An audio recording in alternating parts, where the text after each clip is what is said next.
Follow panel. 291, right for departure. You have to be very ready with your hand camera because this action can become very fast. Yes. In a matter of 3-4 minutes, it could be all over. And I may not be able to talk to you again after this.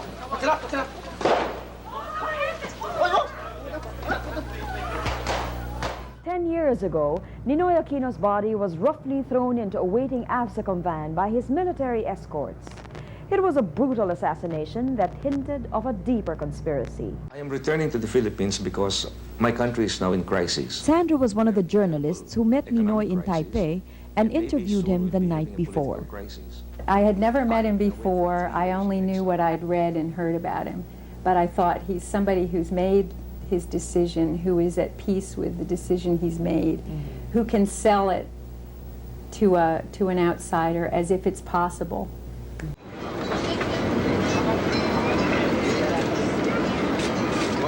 Sandra's tape recorder, which she would turn on shortly before Aquino's death, would capture the sounds before and after his assassination.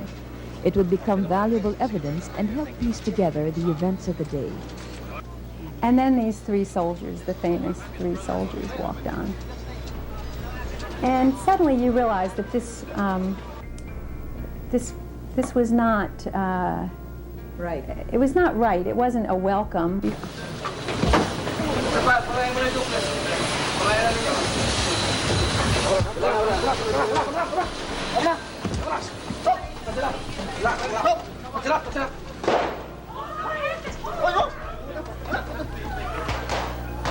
The shots rang out, and so then there was no doubt that something was happening.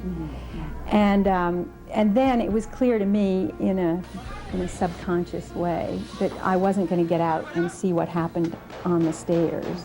And I felt definitely that it happened on the stairs because it was shaking so hard. Somebody was yelling, get down, but I think most of the reporters were not ever going to listen to that because we wanted to see what happened. Yeah. And got to the window and looked out, and the bodies were already there.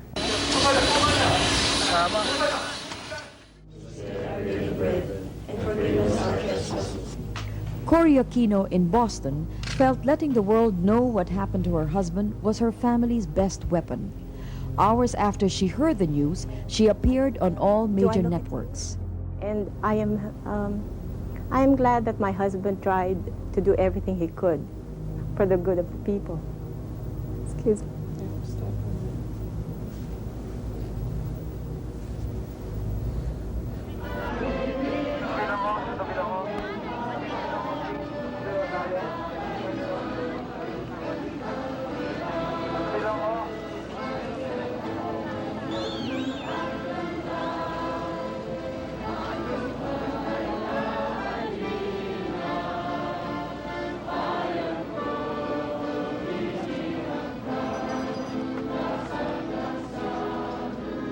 People are still asking, who killed Ninoy?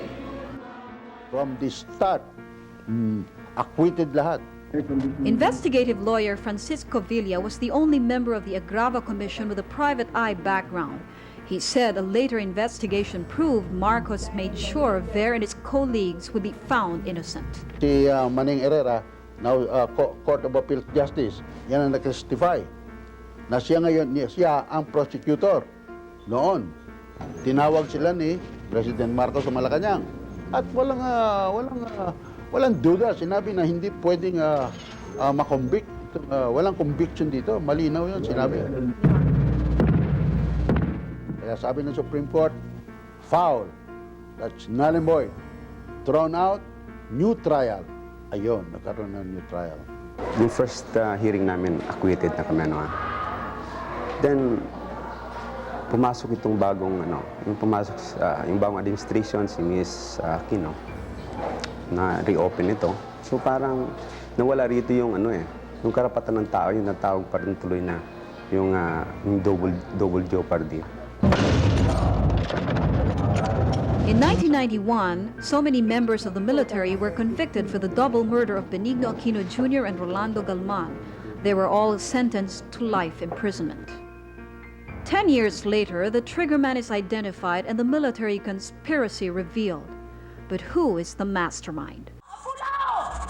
Marcos and his government blamed the communists, and the insurgency was gaining followers during that time. But the fact-finding board disproved that theory when it found a military conspiracy.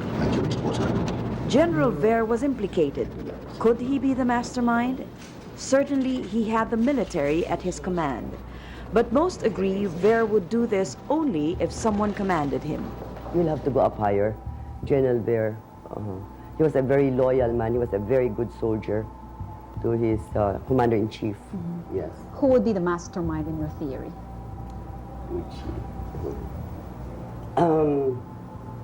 I think the Marcoses. I don't have any problem saying it was Marcos. But in terms of masterminding it and saying, let's get him at the airport, I just can't believe Marcos would have approved that plan. But Marcos made an active effort to clear the military after the murder. Publicly, he blamed the communists. Privately, he tried to cut as many backroom deals as he could to clear Ver. Who could he be protecting? People said if Marcos didn't do it, then it must be IMELDA. Well, I'm very 10 years later, Imelda Marcos vehemently denies any Marcos involvement in the murder. She claims they were victims and has her own theory to tell. The conspiracy is becoming very, very clear. That there was really a conspiracy against Marcos, and it started really somewhere when the late Senator Aquino was assassinated in 1983. The mastermind could have close ties with the military or a faction of it. He or she would have probably been allied with the Marcoses and would be fairly close to the succession of power and would have ambitions of replacing Marcos as leader of the country. The goal would be to discredit Marcos and force a crisis situation that couldn't be ignored. Two powerful men fit this description. One theory could point to then Defense Minister Juan Ponce Enrile, who was called to testify before the Agrava board. He was unusually cooperative and, to their surprise, offered to protect key witnesses against the military. He said he was playing golf when the murder happened. He had the perfect alibi. He had nothing to do with the operation. It was also well known that Ver and Enrile had a long-standing feud, but he also has a track record of forging convenient alliances when necessary, as his record since then has shown. Another theory could push forward Eduardo Cojuangco. He has long been known as the kingmaker, and it seems has ambitions of becoming king. He ran for president in last year's elections. He was also a former employer of Rolando-Galman, who worked in his private security force. Is there such a thing as moral justice? I mean, when they say justice has been served because they've put people behind bars, is there such a thing as moral justice?